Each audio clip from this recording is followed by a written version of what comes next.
FASD is invisible.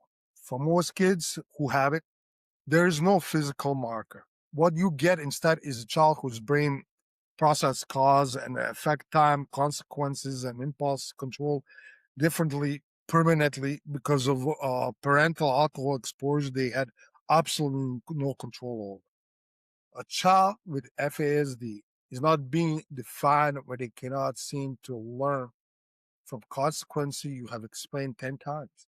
Their brain is wired differently around that exact loop. And because it is invisible, these kids get labeled constantly. Bad kid, lazy kid, manipulative kid, by teachers, by neighbors, sometimes by exhausted caregivers who do not have the diagnosis in front of them yet. It is one of the cruelest mismatches in the entire system. A permanent neurological condition treated by the world around the child as if they were a behavioral choice.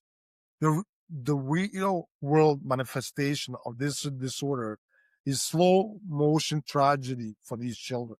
FASD acts like an invisible disease eating away at their brain school wiring. It severely destroys their short term and long term memory processing.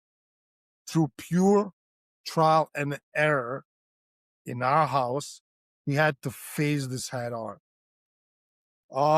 You can sit down with the child and spend hours patiently teaching them how to tie their shoelaces or how to thoroughly brush their teeth.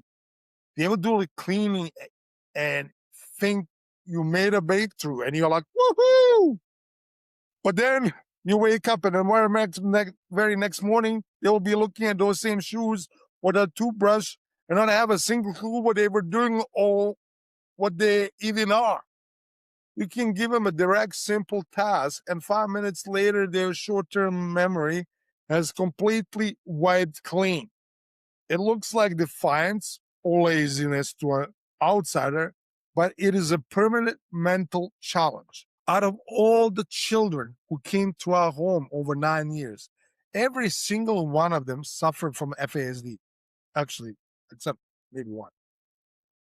And it is a devastating reality. The most challenging part is the massive disconnect in development age.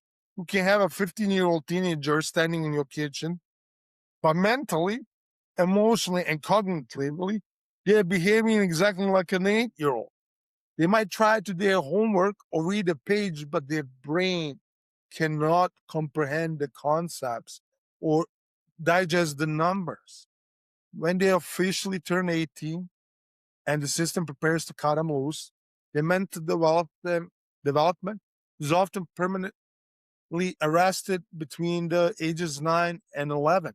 Think about the terrifying danger of that.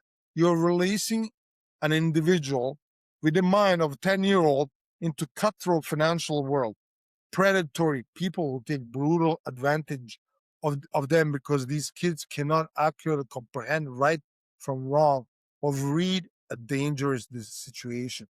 Because how disorder shifts the impulse control. They will look you dead in the eye and spin a massive lie about something you literally just watch them do.